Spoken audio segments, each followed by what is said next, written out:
Hello, I'm Daniel. I host the Kansas City Meditation Podcast, and I lead practice at Ubuntu Village in Kansas City, Missouri every Monday at 7 p.m. If you're in Kansas City, you should come see me.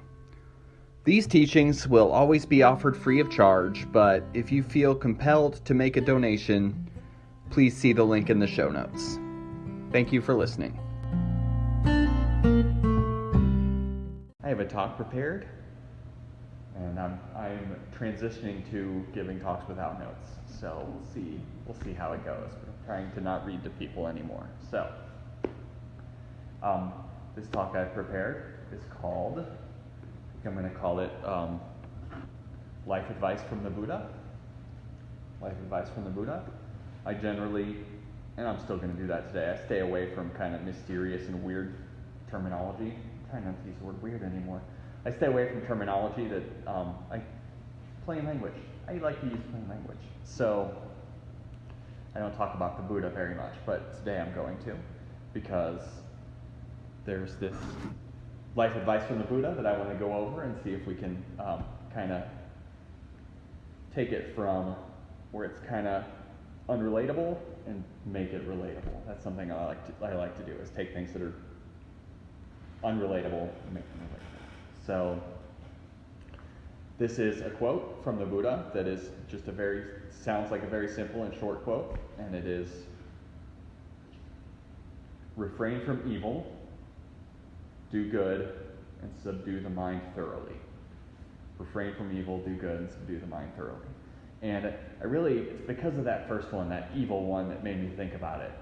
Because, well, one, of course, this is all advice I think we learned when we were 5, right? But at the same time, we don't necessarily do it. But that word evil, it bothers me, because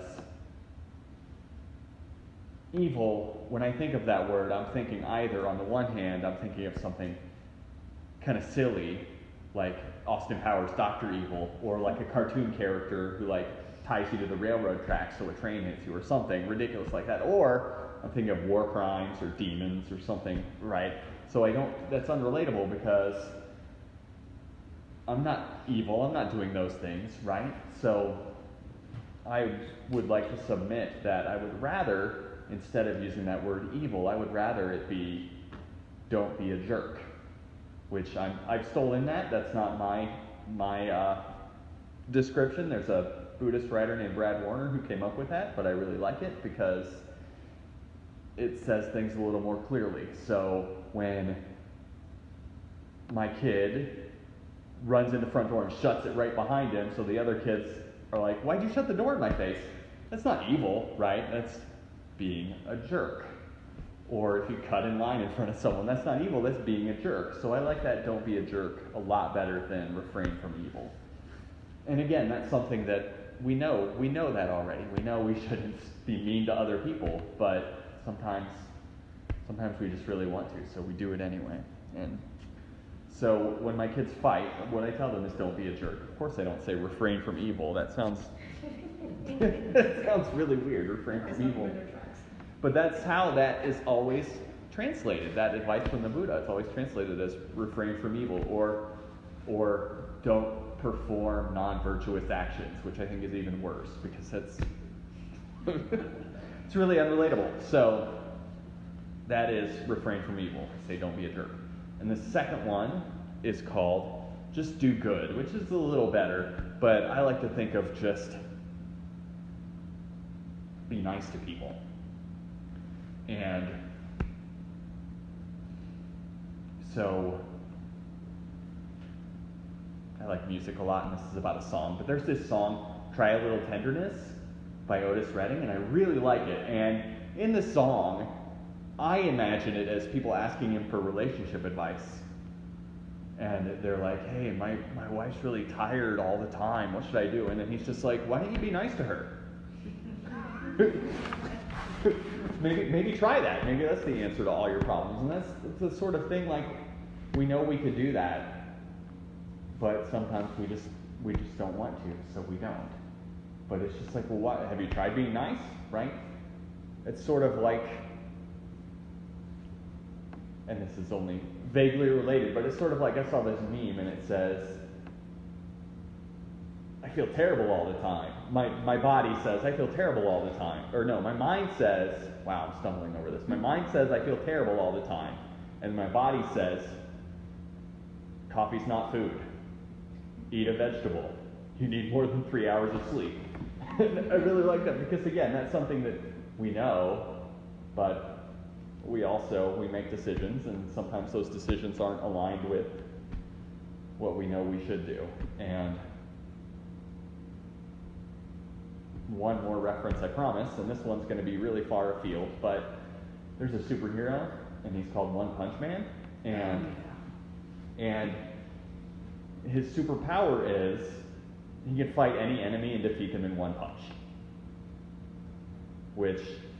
And it's from Japan, so it's weird, but he can defeat any enemy with one punch. A lot of people are jealous of him, and they're like, how did you get this power? And he just says, well, I get up every morning, I do 100 sit-ups, I do 100 push-ups, I run 10 miles, and I have a diet that's entirely protein and vegetables.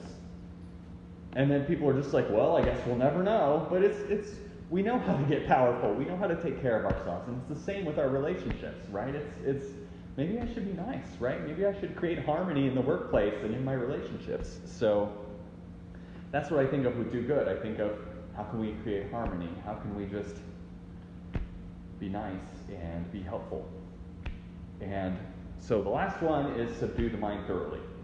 And I don't really like the word thoroughly, but that's what we're doing. We're training in attention, we're training in awareness so that we can learn how to focus when we want to focus on things, and we can learn how to be present in our lives, because we sort of sleepwalk through life a lot of the time. I think that's why people say, like, my kid was just born and now they're starting high school, because we're sleepwalking through life and we're missing things. We're missing so much. And it's also why, if you've ever had the experience where you get in your car to go somewhere and then you're there and you realize you didn't pay any attention on the drive, you just were on autopilot. Well, that's kind of scary, right? And that's what we are in our lives. A lot of the time we just miss things. So that's why we're doing these meditations, to train in concentrating and focusing, and also just being aware and being present, especially when we want to. The worst thing to me is when you're talking to someone you really care about and then you realize you're not listening because you're not here, you're somewhere else, and you even really want to be here and you're still not. And I think that happens a lot. So that's it. That was life advice from the Buddha. Refrain from evil, do good, subdue the mind thoroughly. So. By subdue, do you mean like tame or train? I like the word train the best, I think, because, and I like the word train a lot better than subdue, because subdue makes it sound like the mind is my enemy, right? And it's not my enemy, it's just that we could say it's my enemy, right? Especially if we're trying to sleep and we're thinking of bullshit and it's just keeping us awake because we're thinking, oh, what about that thing that happened 2 years ago, right? Or whatever. And that really seems like our mind's our enemy, but yeah, I do think it's training because it's part of us. It's never not part of us. It's not some separate entity, right? So in the same way that we might lift weights to train our muscles, we are practicing placing our attention on things, and we're practicing being fully present to train our minds. Does it mean control? I don't like the word subdue. I'm just trying to understand it. Do you like train? Yeah. I mean, is it supposed to mean like control, or what's a synonym for subdue? Control sounds like too much. Control. Yeah, control sounds right. So it's maybe strengthen. I would think subdue sounds more like Yeah, maybe strengthen. Maybe we could think in positive terms, like I'm going to strengthen my focus. I'm going to Overcome. strengthen my awareness. Strengthen my awareness. No. I just don't like the word Subdue. I don't like the word subdue either. I should have talked about that. I should have thought of synonyms for that, and I didn't. I was really focused on evil when I was preparing this. But that's true. Subdue the mind thoroughly, and then thoroughly, like we need to say, that's kind of like the Bible, forever and ever, right? Do I really need to add to this? But I think training the mind is better.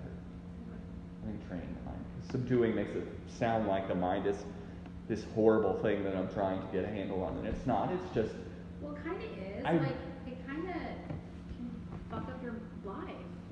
Like, if you just let it do whatever it wants, and it can. What's true? It's true, right? So if I just don't try to focus on anything in my life, If you just go at What's all gonna your happen? whim and you're not responsible, Right. and it's just like it could really. It's like this animal inside of yourself that you have to just like sort of ignore. It's ridiculous. yes. I think kind of the best way I've ever heard it said was at the end of Ferris Bueller's Day Off, where he's laying in his bed and Casey goes, "Life goes pretty fast. If you don't stop and look around once in a while, you might miss it." It's true. I like that. Ferris Bueller's a Buddhist. So, I have a question. yes. Back to things where the be good one. Mm-hmm. Now, I noticed that you take that to be relationships with other people. Do you think he meant it more than just people? Like, be good, like, don't litter. So, well, certainly in his time period. Well, Yeah. so in his time period, I think they didn't worry. I was going to say littering wasn't a problem, but no, it probably was. But I don't think they thought about it that way. Right. But I think, But I mean, don't try to sleep in somebody else's house. I Don't think- steal somebody's, don't steal Yeah, somebody's don't cow. steal somebody's food. I think now we have to think about things like, I recycle. And of course in his time they didn't recycle. And I recycle, that doesn't directly affect another person, but, well, I think it has an impact on the world if I don't recycle, right? So I think of things like that.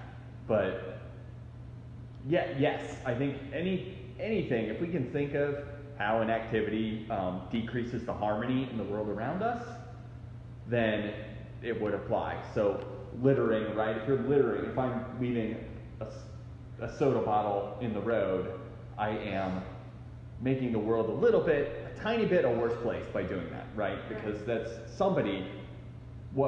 that looks like trash for anyone that sees it, but then eventually somebody's going to pick that up, which means somebody has to do something because I'm just leaving my shit around, right?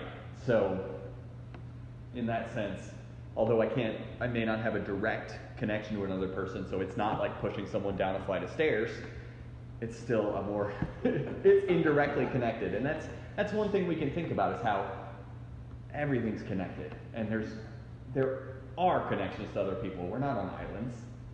And it's Yes. kind of like, doing good is also, it's kind of like your own moral compass. Like, I'm sounding like a teenager, so I'm like a lot, I'm sorry.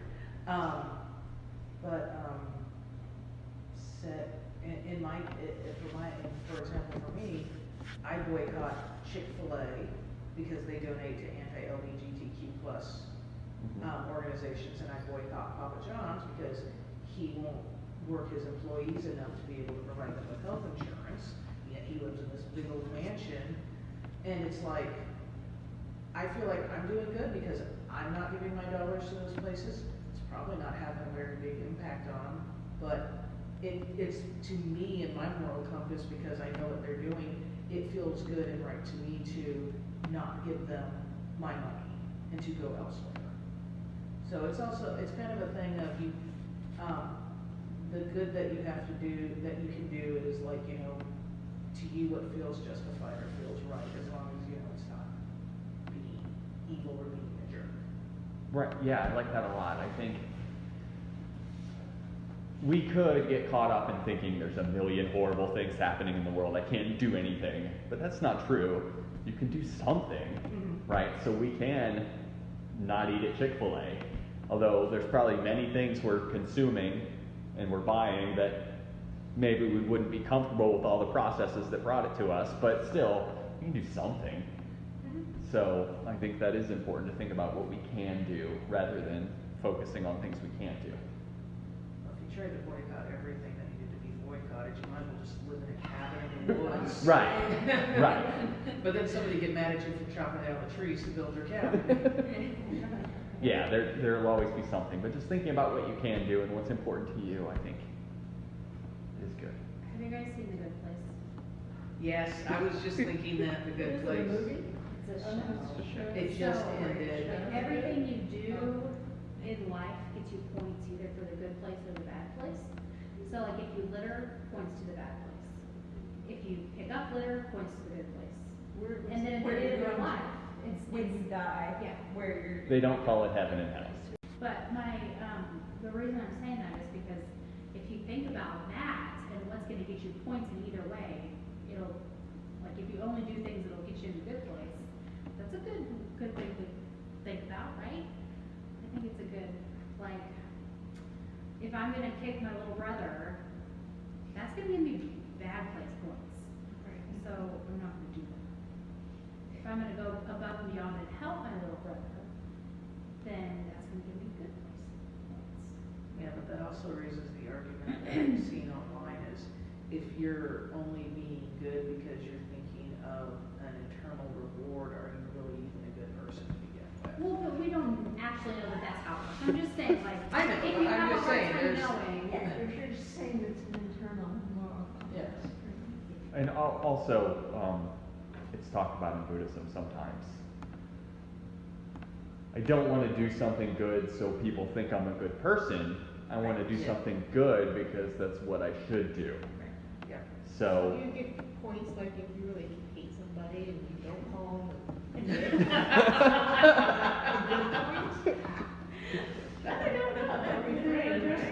I don't think that's not addressed. I don't think that's addressed on there.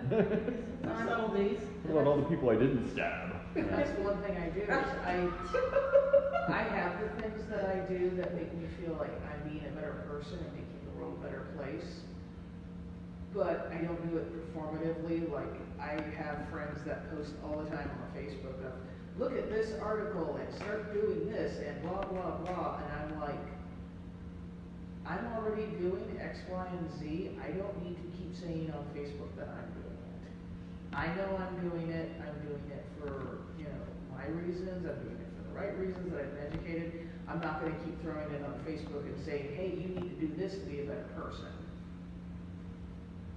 That's just me though. So, Alicia and I went several times to Buddhists volunteer at Harvesters. It didn't have a name, that's not what it was called. That's what I called it. But I would check in on Facebook and say, hey, I'm doing this. And I had to ask myself, like, am I doing that so people think I'm cool? Or am I doing that because we're having Buddhists go to Harvesters and nobody's fucking coming and I want people to see that they can come do this? And that's the thing you do have to think about. But I think fine. But I mean, something like that, let's see. I used to check in that I was going to the recycling center when I would drop off my recycling. And in my mind, I was just checking in and saying, because I wanted to put it out there, just for myself of, this is what I'm up to right now in case anybody's curious, not, hey, I'm doing this thing which is good for the earth. Well, it's accountability. Yeah, accountability. Yeah. I've heard about, I don't know if this is a real thing, but I've heard about people who take selfies when they give things to the homeless, and I don't know if that's a real thing. Because I've only seen people say that's really stupid that people do that, but I've never seen anybody never seen it. do that. So I don't know if it's It wouldn't real. surprise me if it's like a thing like in California. Maybe, I don't know. All right, well, I think we're finished here. So I want to thank everyone for coming. I've got a donation bowl out there if you feel compelled to donate. If not, that's okay. And that's it. I have a guest coming to lead next week, but I will be here as well. So we'll see how that goes. His name's Tik Tam Ku. Do you know him? Yeah. He's an American Zen monk, and so he's more traditional than me, and that's okay. Hello, I'm Daniel. I'm the host of the Kansas City Meditation Podcast, and I just wanted to come on here and talk about Anchor. Anchor is the platform that I use to record my podcast, and it's very user-friendly, and it's easy to edit, and it's all just a very good podcast platform. I have no complaints. So I just wanted to create this little ad for them. Anchor is a one-stop shop for recording, hosting, and distributing your podcast. Best of all, it's 100% free and ridiculously easy to use. And now Anchor can match you with great sponsors who want to advertise on your podcast. That means you can get paid to podcast right away. In fact, that's what I'm doing right now by reading this ad.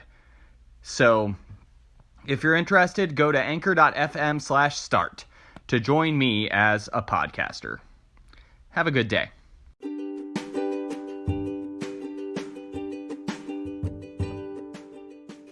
Thank you so much for listening. Have a great day.